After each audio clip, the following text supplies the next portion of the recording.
시청자 여러분, JTBC 뉴스룸을 시작하겠습니다. 윤석열 대통령이 민생을 강조하며 공매도 금지 조치에 대해 쐐기를 박았습니다. 1,400만 개인 투자자를 보호하기 위해 근본적인 개선 방안을 만들 때까지 공매도를 금지한다고 밝힌 겁니다. 하지만 공매도가 글로벌 스탠다드라고 했던 정부 입장이 갑자기 뒤바뀐 데 대한 설명은 없었습니다. 공매도뿐 아니라 일회용품 규제나 R&D 예산 등 총선을 앞두고 민생 강조하며 그동안 밝혀온 정부 입장이 바뀌거나 추진해오던 정책이 달라져 곳곳에서 혼란이 이어지는데 하나하나 짚어보겠습니다. 먼저 공매도 금지 조치부터 오원석 기자가 보도합니다. 공매도 금지 조치 8일 만에 윤석열 대통령이 직접 입을 열었습니다. 불법 공매도가 개인 투자자들에게 손해를 끼칠 수 있다는 겁니다. 불법 공매도 문제를 더 이상 방치하는 것은 주식시장의 공정한 가격 형성을 어렵게 해서 개인 투자자들에게 큰 손실을 입힐 뿐 아니라 공매도 금지 조치 이후 외국인 자금 이탈 우려가 커지자 직접 이유를 설명한 겁니다. 금지 시기도 근본적인 개선 방안이 만들어질 때까지로 못 박았습니다.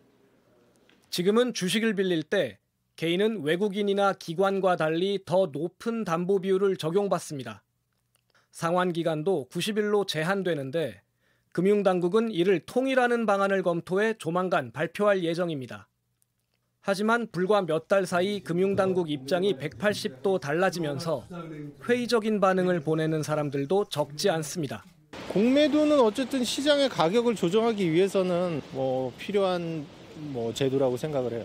또 정치적 의도가 숨겨져 있다고 저는 개인적으로 생각합니다. 8개월 전만 해도 김주현 금융위원장은 공매도는 글로벌 스탠다드라며 전면 재개해야 한다는 입장이었고 7월에도 같은 입장을 고수했습니다. 기존에 있던 입장하고 변한 거는 없다고 생각을 합니다. 우리나라의 시장이 어쨌든 글로벌하고 연결이 되지 않으면 굉장히 위축되고 성장이 없다는 게 기본적인 생각이고 이복현 금감원장 역시 8개월 전 올해 공매도 규제를 해제할 수 있다고 언급했습니다. 총선 앞둔 말 바꾸기에 정책 진정성까지 의심받는 가운데 전문가들 사이에선 공매도가 주가를 억누른다는 인식이 과장됐다는 평가도 나옵니다. JTBC 오원석입니다. 일회용품 규제 정책도 시행 17일을 앞두고 갑자기 소상공인 어려움 덜어주겠다며 뒤집었죠. 종이컵, 플라스틱 빨대 그냥 써도 된다고 하면서 친환경 빨대 업체들은 줄줄이 문을 닫을 판입니다. 사장님들은 이미 만들어둔 것만 3천만 개가 넘는데 반품이 쏟아지고 있다. 정부가 분명 이런 일 없을 거라고 했었다. 울먹였는데 이 문제는 이혜원 기자가 짚어드립니다. 한창 바쁠 평일 낮이지만 공장에 직원이 없습니다.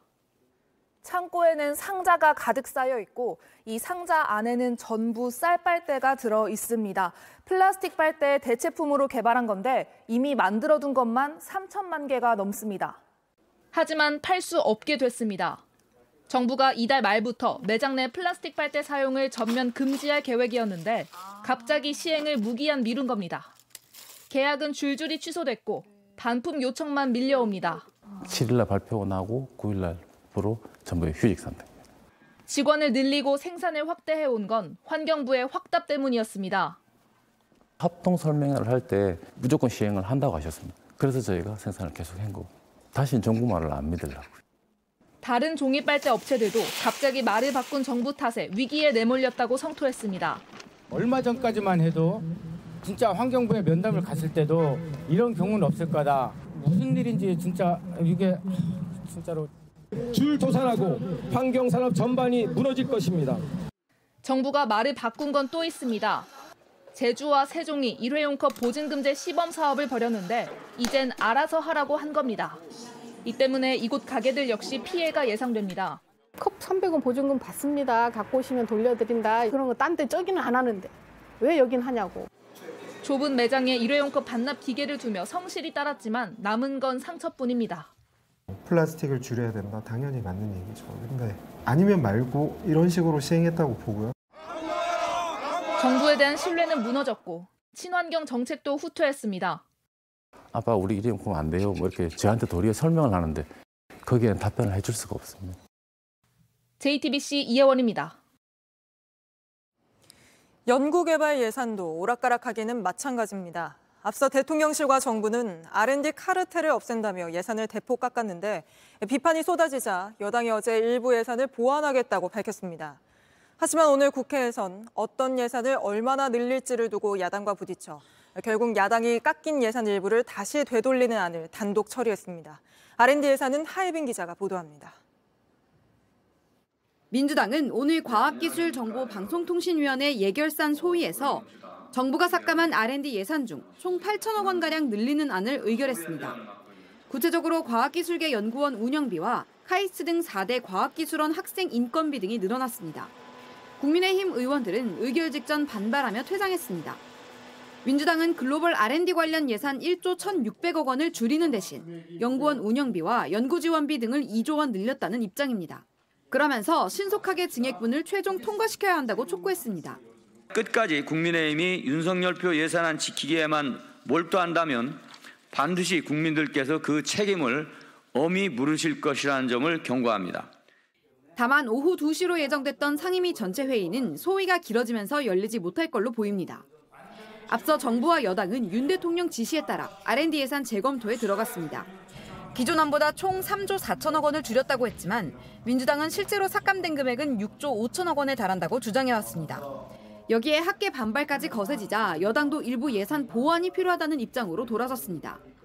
최근 기초연구와 출연연에 대한 예산 변화로 연구 현장들의 우려가 있는데 이를 불식하기 위한 방안도 함께 마련하도록 하겠습니다. 국민의힘은 내일 민간 연구원들과 정부 관계자 등이 참석한 가운데 R&D 예산 관련 의견을 듣는 간담회를 엽니다. JTBC 하혜빈입니다. 박민 KBS 사장 취임 첫날인 어제 메인 뉴스 앵커 등이 예고 없이 교체됐고 오늘은 그간 불공정 편파 보도를 했다는 대국민 사과가 이어졌습니다. 박 사장은 기자회견에서 진행자가 돌연 바뀐 데 대해 구체적인 과정을 모른다며 개입 의혹을 부인했습니다. 먼저 오늘 기자회견 내용부터 노진호 기자가 보도합니다. 박민 KBS 사장은 대국민 사과로 기자회견을 시작했습니다. 공영방송으로서 핵심 가치인 공정성을 훼손해 국민의 신뢰를 잃어버린 상황에 깊은 유감을 표하며 국민 여러분께 정중히 사과드립니다. 편파 보도를 했던 사례로 검언유착과 오세훈 시장 생태탕 보도 등을 들었습니다. 일부 진행자가 일방적으로 한쪽 진영의 편을 들거나 패널 선정이 편향된 경우가 적지 않았습니다.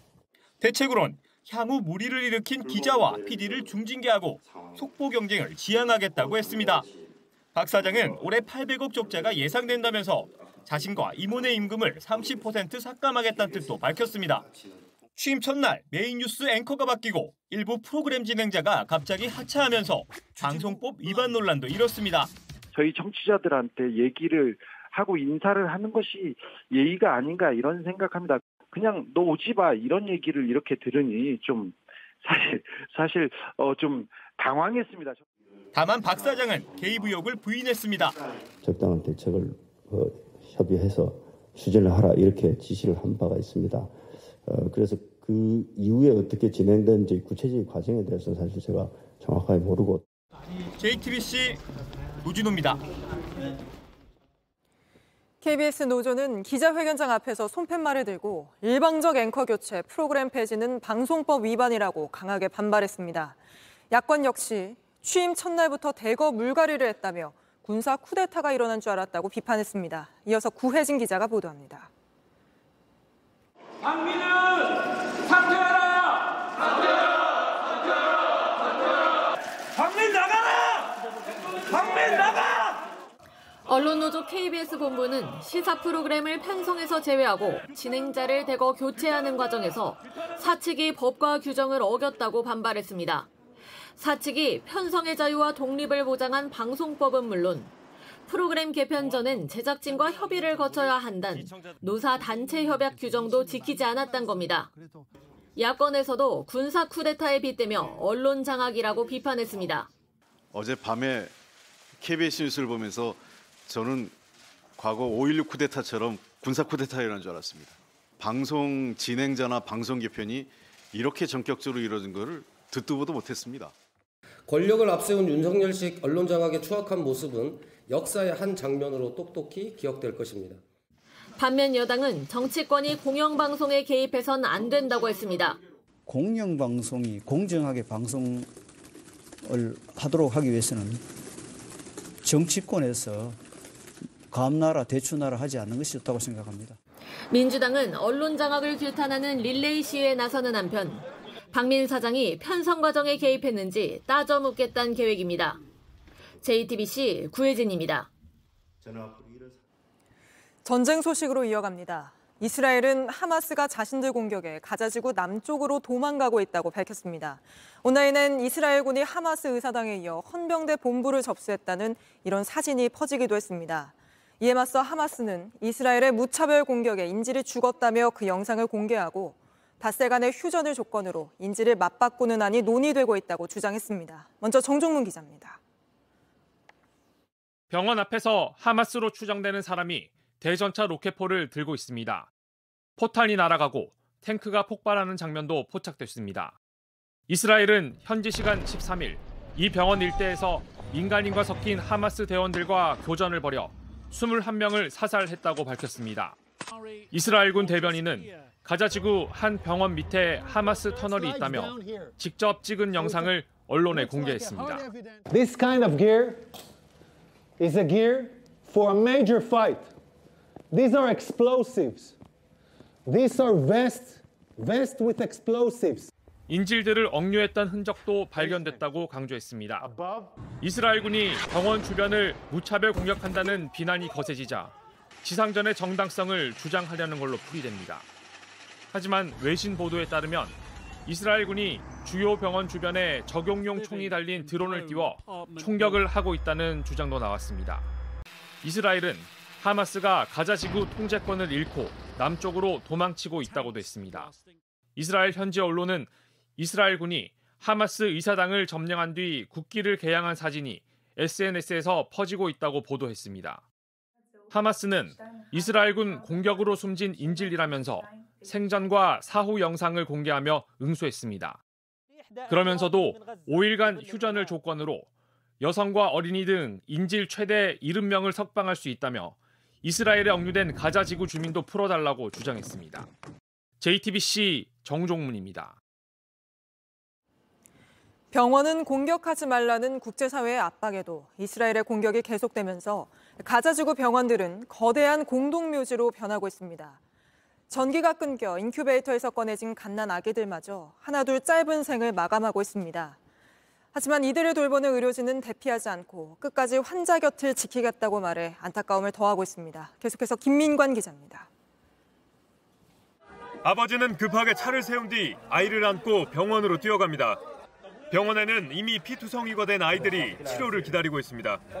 이 모습을 바라보는 가족들은 울음을 멈추지 못합니다. 병원 안쪽엔 시신들이 쌓이고 있습니다.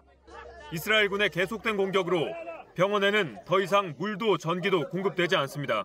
Do an operation, then he will die from the sepsis. If we do an operation, he may die from problems with blood loss, with ongoing wound infection. 전기가 끊긴 인큐베이터 안에서 짧은 생을 마감하는 아기들도 늘고 있습니다. 세계보건기구는 가자지구 병원 주변이 공동묘지가 되어간다고 설명했습니다. 병원 의료진은 환자들을 남겨두고 갈 수 없다며 끝까지 남겠다는 의사를 밝혔습니다. 바이든 대통령은 가자지구 병원에 대한 공격을 줄이기 위해 이스라엘과 소통하고 있다면서 병원은 보호받아야 한다고 밝혔습니다. 하지만 이스라엘은 하마스가 아기들을 방패로 이용하고 있다면서 하마스 탓이라고 주장했습니다. JTBC 김민관입니다. 서희초 교사 사망 사건을 수사한 경찰이 넉 달 만에 혐의 없음으로 사건을 마무리했습니다. 숨진 교사가 학부모로부터 지속적인 괴롭힘 등을 당한 정황은 발견하지 못했다고 밝혔습니다. 교사 노조는 재조사를 요구하고 나섰습니다. 자세한 소식 정인아 기자입니다. 지난 7월 18일 서울 서초구 서희초등학교 1학년 교실에서 20대 교사가 숨진 채 발견됐습니다.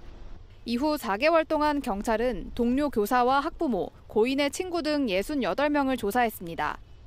경찰은 고인이 학생 지도와 학부모 등 업무 관련 문제, 그리고 개인 신상 문제로 스트레스를 받은 걸로 보인다면서도 범죄 혐의점은 없었다고 결론 내렸습니다. 악성 민원 의혹이 제기된 이른바 연필 사건과 관련된 학부모도 조사했지만 혐의점을 찾지 못했습니다. 폭언이나 괴롭힘을 직간접적으로 확인할 수 있는 고인의 휴대전화는 비밀번호가 걸려 있어 열어보지 못했습니다. 제출받은 학부모 휴대전화 2대에도 고인과의 통화 파일은 없었습니다. 가해 학생의 어머니가 선생님에게 직접 개인 핸드폰 번호로 발신을 한 사실이 있다. 선생님과 그 연필 사건 가해 학생 학부모와 사이의 통화나 문자 등의 수발신 목록을 요구했습니다. 교사들은 일부 교권 회복 방안이 나왔지만 문제는 여전하다고 주장했습니다. 교사 노조는 이해할 수 없다며 재조사해야 한다고 밝혔습니다. 수업 중 돌아다니는 학생에게 앉으라고 지도했다고, 학생들 앞에서 말했다고 아동학대 신고당하고. JTBC 정인아입니다. 최근 식품업체들이 제품 가격은 그대로 두고 용량만 줄이는 식으로 꼼수 인상을 하고 있다는 소식 전해드렸습니다. 이걸 슈링크플레이션이라고 하는데 정부가 정직한 판매 행위가 아니라며 대응을 예고했습니다. 정아람 기자입니다. 시중에서 많이 팔리는 젤리입니다. 가격이 같은데 최근 용량이 100g에서 80g으로 20g이나 줄었습니다. 참치 통조림과 냉동만두도 겉모습은 비슷하지만 자세히 보니 용량이 줄었습니다. 재료값은 오르는데 정부의 고물가 분담 요구가 이어지면서 업계에선 이런 슈링크플레이션이 생겨나고 있습니다. 기만당하고 있다는 기분도 들 것 같고, 다음번에 이제 뭔가 아무리 맛있더라도 쏟고 있는 기분 때문에 이제 또 안 사 먹을 수도 있을 것 같습니다. 소비자들 불만이 커지자 급기야 경제부총리까지 나섰습니다. 오늘 서울 용산의 한 마트를 직접 방문한 추경호 부총리는 정직하지 못하다며 업계를 직격했습니다. 그리고 판매할 때 그럼 소비자들은 예를 들어 한 달 전에는 10개가 있었는데 동일한 포장의 제품이 지금 예를 들어 9개로 줄었다 하면은 소비자는 그걸 어떻게 알죠? 양을 줄이거나 늘렸을 때 소비자에게 알리는 조치가 필요하다며 추가 조치 가능성도 내비쳤습니다. 현재 공정위와 함께 그 양 내용물을 변경했을 때 그것을 소비자들에게 제대로 알리는, 또 알게 할 수 있는 그런 조치가 필요하다. 슈링크플레이션 논란은 정부가 물가를 집중 관리하겠다고 나선 시기와 맞물립니다. 최근엔 품목별 사무관까지 지정한 데다 용량 점검까지 나서기로 하면서 업계 고민은 더욱 깊어질 전망입니다. JTBC 정아람입니다. 토익, 토플 등은 성적 유효 기간 때문에 2년마다 시험을 치러야 해서 부담이란 지적이 많았습니다. 앞으로 공인회계사, 세무사 등 국가 자격증 딸 때는 토익 성적을 2년이 아니라 5년까지 활용할 수 있게 됩니다. 이 소식은 배양진 기자입니다. 토익 같은 공인 어학시험 성적의 유효 기간은 2년입니다. 자격증이나 취업 준비를 하다 기간이 만료되면 어학시험을 다시 준비해서 다시 응시해야 했습니다. 토익을 시험 봐놓고 준비 기간이 좀 늘어나다 보면은 다시 공부를 해야 되는 상황이 나올 수 있는데, 또 이것저것 준비하다 보면은 2년이 모자랄 수도 있잖아요. 그걸 다시 따야겠다 하는 압박감이나 부담감이. 불필요한 돈과 시간이 든다는 수험생들의 목소리가 이어지자 권익위가 개선책을 내놨습니다. 세무사, 공인회계사 같은 15개 국가 전문 자격 시험에 쓰이는 어학시험 성적을 5년까지 인정하라고 소관부처에 권고한 겁니다.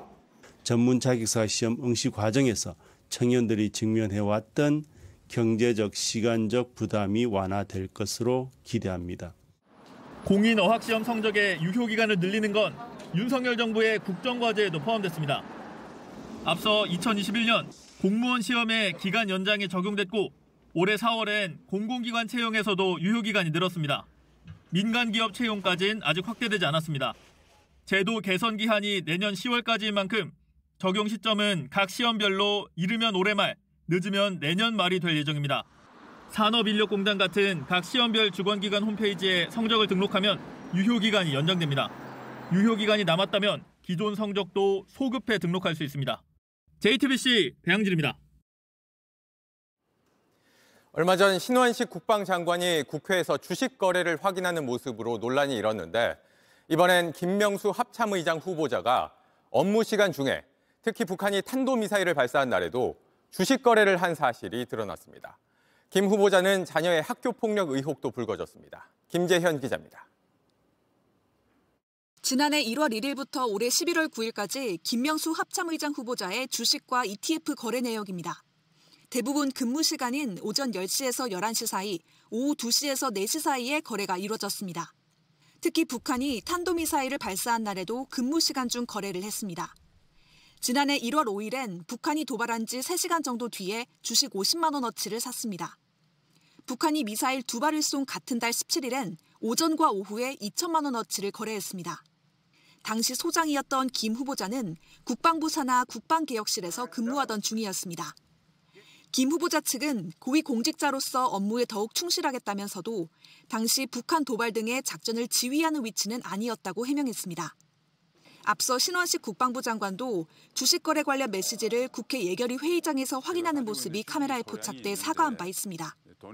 김 후보자는 딸 A씨가 중학교 2학년이던 2012년 학교 폭력에 가담했다는 의혹도 받습니다.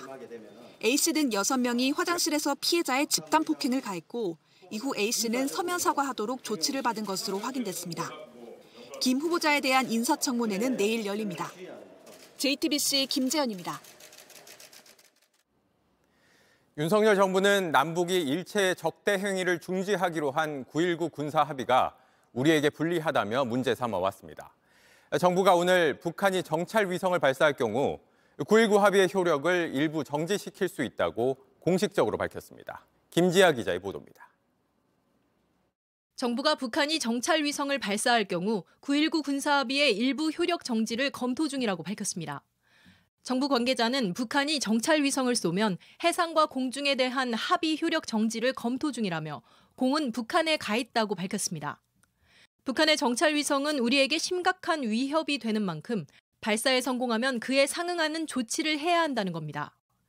윤석열 대통령도 외신과의 인터뷰를 통해 북한이 정찰 위성을 성공시키면 강화된 대비 방안이 필요하다고 말했습니다. 9.19 군사합의에서 양측은 공중에서는 서부 20km, 동부 40km, 육상으로는 군사분계선 5km 이내, 해상에서는 완충구역에서의 훈련 및 실사격을 중지하기로 했습니다. 군의 입장대로면 공중과 해상에서 완충구역을 사실상 철회하고 정찰 활동 등을 재개할 수 있습니다. 앞서 정부는 지난 5년간 북한이 무인기 침투와 해안포 사격 등으로 이를 위반했다면서 효력을 중지해야 한다고 주장했습니다. 5년 동안 보니까 횟수로는 3,400여 회고요. 북한은 10월에 3차 정찰 위성을 발사하겠다고 발표한 바 있지만 기한이 지난 지금도 발사 여부에 대해 밝히지 않고 있습니다. JTBC 김지아입니다. 다음 이슈 전해드립니다. 11월 11일, 1차 세계대전이 끝난 날이기도 하고 과자 주고받는 날이기도 하죠. 중국에서는 광군제라는 1년의 가장 큰 쇼핑 축제가 열립니다. 중국판 블랙 프라이데이라고도 하죠. 원래는 11월 11일 연인 없는 솔로들이 외롭게 서 있는 것 같다 해서 솔로들, 광군들의 기념일이었습니다. 그런데 2009년 온라인 쇼핑몰에서 솔로들을 겨냥한 대대적인 할인 행사를 시작하죠. 이후 경쟁적으로 할인 행사가 벌어졌고 전국적인 쇼핑 행사로 자리 잡았습니다. 규모가 어마어마합니다. 광군제 기간 거래액이 100조 원대, 하루 동안 택배가 6억 개 넘게 오간다고 합니다. 그런데 올해는 예년과 분위기가 다릅니다. 경기 침체로 광군제 성장세가 주춤하고 가성비 좋은 제품 찾는 소비자가 많아졌다고 합니다. 베이징에서 박성훈 특파원이 전합니다. 중국의 온라인 쇼핑 호스트 1위 리자치입니다. 파는 물건마다 매진돼 말 그대로 완판남으로 불립니다. 올해도 중국 최대 쇼핑 축제 광군제를 맞아 연일 생방송을 이어갔습니다. 这一次给到各位的美人们，2023年双11，所有女生们就要开始付尾款喽。 하지만 판매량은 전년 대비 절반가량 뚝 떨어졌습니다. 중국 남방일보는 광군제 첫날 리자치의 매출이 전년 대비 45% 수준이라고 전했습니다. 중국 양대 온라인 쇼핑몰인 알리바바의 타오바오와 찡둥은 아예 올해 광군제 기간 총 매출액도 공개하지 않았습니다. 매년 전 세계 언론을 불러 초단위로 올라가던 판매 금액을 보여주던 모습도 사라졌습니다. 다만 행사 기간 택배량이 전년 같은 기간 대비 23% 늘었다는 점을 강조했습니다. 邮政快递与电子商务、现代农业、现代制造业等深入融合，助力消费市场的恢复和不断扩大。 매년 수십 배씩 급성장하던 광군제 기간 판매 추세가 급격히 실종된 건 중국 경제의 현실을 보여준다는 분석이 나옵니다. 블룸버그 통신은 광군제 실적 하락이 중국 경제 성장 둔화를 보여주고 있다며 정부의 강력한 부양책이 필요하다는 의미라고 진단했습니다. 베이징에서 JTBC 박성훈입니다. 국민의힘 중진 친윤의 수도권 험지 출마를 압박하고 있는 인요한 혁신위원장이 오늘은 12월 초로 사실상 시한까지 못 박았습니다. 하지만 아직까지 결과는 신통치 않습니다. 장제원 의원이 이번엔 교회에 가서 난 눈치 안 보고 산다. 아무리 권력자가 뭐라고 해도 할 말 하고 산다며 부산의 남은 인생 다 바치겠다고 말한 뒤 그 영상을 공개했습니다. 강희연 기자입니다. 국민의힘 장제원 의원이 지역군의 교회 간증 자리에서 또 서울 험지 출마 요구를 정면으로 반박했습니다. 요즘도 장제원이 험지 출마하라 하셔서 저는 그래서 눈치 안 보고 삽니다. 아무리 권력자가 뭐라 해도 저는 제 할 말 하고 삽니다. 어렸을 때 아버지가 낙선했을 때의 쓰디쓴 경험도 얘기했습니다. 낙선을 하면 그 집안은 초상집이 아니라 초상집보다 더합니다. 울고 불고 억울해서 땅을 치고. 앞서 지난 11일 지역 행사에서도 대대적으로 세과시를 하며 혁신위의 험지 출마 요구를 거부했습니다. 서울을 가랍니다, 저보고. 여러분, 우리가 함께 꿈꿔오는 부산 발전. 저는 이 일을 위해서 제 남은 인생 모든 것을 바치겠습니다, 여러분. 인요한 혁신위원장은 시간을 주면 당 중진들이 움직일 거라고 100% 확신한다며 우선 기다려보겠다고 했습니다. 그러면서도 12월 초로 사실상 시한을 정했습니다. 아마 12월 초까지 국회 일정이 할 일들이 많으니까요. 조금 기다려야죠. 혁신위 내에서 조기 해체설까지 논의됐던 걸로 전해지자 김기현 대표는 직접 비판에 나섰습니다. 일부 의원의 급발진으로 당의 리더십을 흔들거나 당의 기강을 헛떨어뜨리는 것은 아마 하지 않아야 될 것이라고 생각하고요. 자신 역시 혁신위의 압박을 받고 있지만 김기현 대표 입장에선 혁신위의 해체도 달갑지 않은 상황입니다. 인요한 혁신이 보면서 김기현 지도부를 기다려주고 있는 건데 혁신위가 조기 해산하면 김기현 지도부도 같이 조기 해산될 겁니다. 혁신위가 성공할지 여부도 이 팽팽한 힘겨루기 결과에 달렸다는 분석입니다. JTBC 강연입니다. 어제에 이어 성형외과 후기 조작 후속 보도 이어갑니다. 병원 마케팅 업무를 대행하는 업체 대표는 저희 취재진과 만나 이런 일이 거의 모든 병원에서 아무런 꺼리낌 없이 벌어지고 있다고 털어놨습니다. 특히 병원들은 적발되면 모든 책임을 업체에 떠넘기려 하고 이걸 거부하면 다른 계약까지 끊겠다며 갑질하고 있었다고 하는데 송승환 기자가 취재했습니다. 성형외과는 시작에 불과했습니다.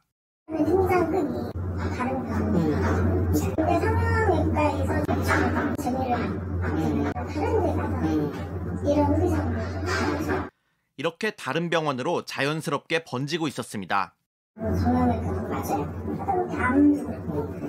실제로 한 정형외과는 먼저 작업을 해야 할 온라인 목록까지 줬습니다. 정형외과라고 해서 미팅 요청해서 가는데 활동할 수 있는 카페 리스트를 다 뒤져서 주신 거예요. 병원이 직접 후기를 조작하는 경우도 있었습니다.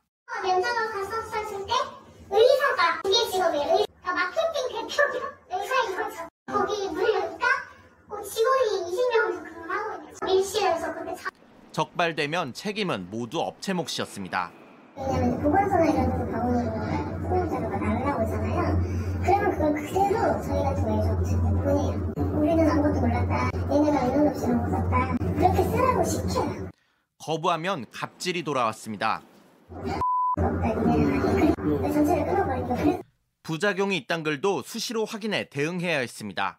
그런 모니터링을 해가지고 이 나쁜 글이 부정료로 신고 처리. 못 지운 글엔 명예훼손 고소로 대응했습니다. 대한의사협회는 매달 수천 건의 의료 광고를 심의 제재하고 있다면서도 시장이 너무 커 한계가 있다고 했습니다. JTBC 송승환입니다. 자신이 운영하는 요양병원의 환자 2명을 독성이 강한 약물로 살해한 혐의를 받는 병원장이 오늘 구속심사를 받았습니다. 경찰은 의료과실이 아니라 고의로 환자를 살해한 걸로 보고 혐의도 살인죄를 적용했습니다. 김한수 기자입니다.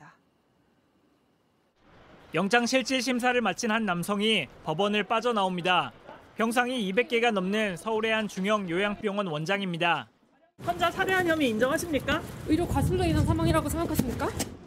원장은 지난 2015년 환자 2명을 살해한 혐의를 받고 있습니다. 경찰은 실수가 아니라 고의로 살해했을 정황을 잡고 살인죄를 적용했습니다. 경찰은 독성이 강한 약물을 굉장히 많이 희석한 뒤 써야 하는데 그러지 않은 걸로 조사됐다고 밝혔습니다. 다만 마약류는 아니고 치료에 제한적으로 쓸 수 있는 약물이라고 설명했습니다. 안락사를 돕는 이른바 조력살인과 같은 방식의 사건도 아니라고 했습니다. 취재 결과 숨진 환자들은 당시 생명이 위독할 정도로 중병을 앓고 있거나 나이가 많지는 않았던 걸로 파악됐습니다. 병원 측은 전혀 몰랐다는 입장입니다. 저희는 제가 전혀 몰라요. 제가 무슨 내용인지 전혀 모르고 있어요. 원장은 경찰 조사에서 혐의를 모두 부인한 걸로 알려졌습니다. JTBC 김한수입니다.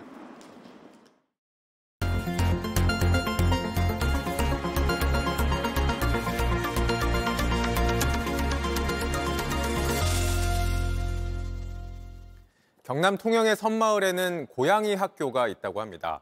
학생이 사라져 텅 빈 폐교였는데 지금은 갈 곳 없는 고양이들을 보살피고 좋은 주인 찾아 입양까지 보내는 곳입니다. 밀착 카메라 권민재 기자가 찾아가 봤습니다.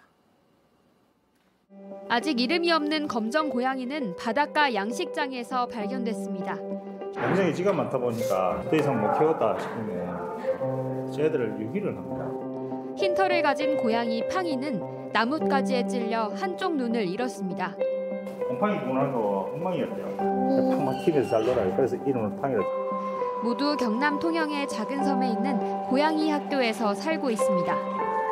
사람을 잘 따르는 이 고양이의 이름은 코봉입니다. 몇 년 전 교통사고로 한쪽 다리를 잃었는데요. 이곳에서 치료를 받고 이젠 잘 뛰어노는 고양이가 됐습니다. 10여 년 전 학생이 없어서 문을 닫은 초등학교를 개조했습니다.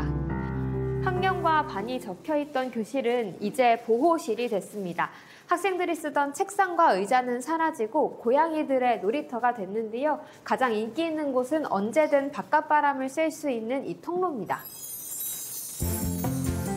창틀 위에도 장난감 뒤에도 숨어있는 고양이들이 보입니다. 청소기가 돌아가면 호기심 어린 눈으로 바라보기도 합니다. 주민들은 고양이 학교 직원으로 일하고 있습니다. 엄마, 안 먹을 거야? 엄마 먼저 먹는 놈은 최고다. 처음부터 마을 주민들이 환영한 건 아니었습니다. 우리 동네도 고양이가 억수로 많았는데 애행 고양이 학교냐 그래. 천덕꾸러기 취급도 받았습니다. 아유 고기를 넣어놓으면 고기 뭐 다 훔쳐먹지. 이젠 사람도 고양이도 마음을 열었습니다. 예쁘게 눈 한번 맞춰보자. 내가 눈을 갚아 그러면 같이 한번 해줍니다. 이게. 이렇게 돌봄이 필요한 아픈 고양이들은 아직 많습니다. 눈이 아프면 아프는 그대로. 그럼 우리가 지나가면서 내 눈이 왜 그래 아프노. 그 마음 아파하는. 지자체는 고양이들을 이곳에서 치료해 새로운 가정으로 입양하려고 합니다. 하지만 이 학교에 온 고양이 30마리 중에 입양된 고양이는 1마리뿐입니다. 아직 이 고양이 학교가 많이 알려지지 않았기 때문입니다. 집에서 키우는 것보다 수명이 짧더라고. 좋은 학교가 있으니까 아이들을 좀 그리 데려가면 좋은 환경에 잘. 길고양이의 수명은 평균 3년, 집고양이의 5분의 1에 불과합니다. 이 고양이들에게 몇 번의 겨울이 더 남았을지 모르지만 올 겨울은 이곳에서 좀 더 따뜻하게 보낼 수 있게 됐습니다. 밀착 카메라 권민지입니다. 홀로 사는 여성이 잠시 현관문을 열어둔 사이 한 남성이 몰래 들어와 세탁하려던 옷들을 뒤지다 여성의 비명에 도망치는 일이 있었습니다. 알고 보니 같은 아파트 이웃이었는데 언제 또 마주칠지 몰라서 피해자가 이사를 가야 하는 상황입니다. 조소희 기자가 취재했습니다. 아파트 현관문으로 검은 옷을 입은 남성의 얼굴이 쑥 들어옵니다. 잠깐 살피다 한 발 집어넣고 또 기웃거립니다. 나가나 싶었지만 완전히 안으로 들어옵니다. 그러더니 벽에 기대진 침대 매트리스 뒤로 들어갑니다. 잠시 뒤 방에서 나온 여성이 소리를 지르자 달아납니다.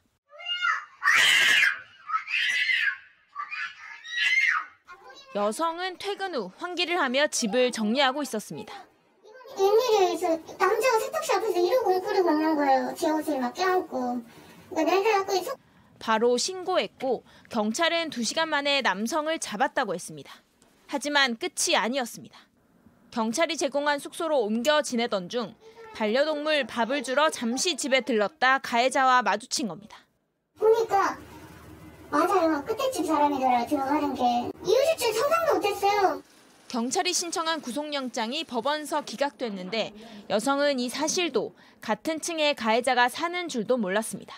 이제 곧 이사 계획이 있고요. 하지만은 가해자는 저희 집을 아는데 피해자는 왜 가해자 집을 알 수가 없는지도 저는 속이 솔직히 너무 답답해요. 집을 떠나는 건 어느 날 갑자기 일상이 망가진 피해자입니다. JTBC 조소입니다. 제주 서귀포시에서 60대 여성이 한 상가 건물 곳곳에 불을 지르고 도망쳤다 경찰에 붙잡혔습니다. 4년 전 이 건물에 살던 세입자였는데 건물주에게 양심을 품고 범행을 저질렀습니다. 이승환 기자가 취재했습니다. 한 여성이 계단을 내려옵니다. 화면 밖으로 여성이 사라지고 대신 불빛이 일렁입니다. 종이에 불을 붙이는 중입니다. 여성은 불붙은 종이를 들고 반층 더 내려가 지하 주점 출입문 앞에 두곤 자리를 뜹니다. 같은 건물 4층 옥탑방 2곳에도 불을 지르고 내려오는 길이었습니다. 불은 금방 꺼져 다친 사람은 없었지만 방 안 침대와 텔레비전 등이 탔습니다. 불만 낸 게 아닙니다. 건물 주인이 사는 3층에선 택배 상자, 계단에 놓인 고구마 15kg도 훔쳤습니다. 경찰이 CCTV를 추적해 잡은 방화범, 60대 여성이었습니다. 매년 전에 거기 살았는데 잘 안 해주니까 했다고 했습니다. 이 건물에 새 들어 산 게 4년 전인데 그때 집주인에게 갖게 된 원한으로 뒤늦게 불을 냈다는 겁니다. 경찰은 구속영장을 신청했습니다. JTBC 이승환입니다. 한 여성이 교제했던 주한미군 장병에게 이별을 통보했다가 넉 달 넘게 폭행과 협박에 시달리는 일이 있었습니다. 참다 못해 경찰에 고소하자 이 주한미군은 미국으로 떠나버렸고 경찰은 더 이상 할 수 있는 게 없다고 했습니다. 윤정주 기자가 취재했습니다. 한때는 다정한 연인이었습니다. 남자는 주한미군이었고 여성은 번역가로 일했습니다. 둘은 30대 또래였습니다. 심리상담 프로그램에서 둘이 만났고 1년 전부터 사귀기 시작했습니다. 그러다 지난 4월 여성이 이별을 통보했습니다. 그날부터 폭력이 시작됐습니다. 캐리어를 이제 침대에 너무 확 던지고 침대백 치듯이 이제 제 팔을 팍팍 이렇게 막 때리면서 도움을 요청할 수 없었고 한 숙박업소에 갇혔습니다. 20시간을 나가지 못했습니다. 소리 못 지르게 막 팔을 그치 뭐 이렇게 딱 입으로 막 팍 막아갖고 나가려고 할 때마다 막 넘어뜨리다든지 막 때린다든지. 이날 뒤 이번엔 다시 만나달라며 협박하기 시작했습니다. 자해 영상을 보냈습니다. 담배를 자기 몸에 지지는 걸로 시작을 했어요. 칼 가지고 손을 막 툭툭툭 이러고 피나는 거 보여주고. 4달 넘게 시달린 피해자 결국 지난 9월 고소했습니다. 하지만 남성은 이미 한국을 떠난 상태였습니다. 이 한국을 오게는 못해요. 미군으로 들어오면 저희가 수사권이 없어요. 미군 범죄수사대에 연락했더니 이번엔 한국경찰 요청 없인 방법이 없다고 했습니다. 사건은 돌고 도는 겁니다. 저쪽에서 안 도와주면 저희가 더 이상 진행할 수가 없어요.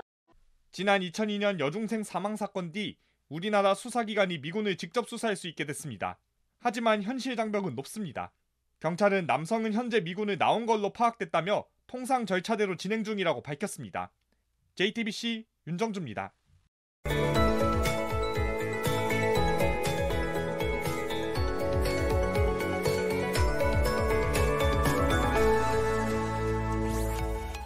바람결이 제법 부드러워졌습니다. 낮 동안 다시 예년 기온을 되찾으며 초겨울 추위가 물러갔습니다. 영하권을 보였던 오늘과 달리 내일 서울의 아침도 영상 기온을 회복하겠고요. 낮 기온도 더 오르겠습니다. 한편 동해안을 중심으로 대기가 매우 건조합니다. 건조특보가 발효 중인 만큼 산불 등 각종 화재 사고에 유의하셔야겠습니다. 내일 새벽까지 서해안과 제주에만 약한 빗방울이 스치겠고요. 그 밖의 지역은 구름만 지나겠습니다. 내일 아침 기온 서울, 대구 2도, 창원 4도로 오늘보다 높겠고요. 낮 기온은 청주 13도, 전주, 광주 14도, 부산은 16도까지 오르겠습니다. 수능 당일에는 큰 추위는 없겠지만 전국적으로 약한 비 소식이 있겠습니다. 비가 그치고 나면 날은 다시 추워질 전망입니다. 날씨였습니다. 뉴스룸 저희가 준비한 소식은 여기까지입니다. 시청해주신 여러분 고맙습니다.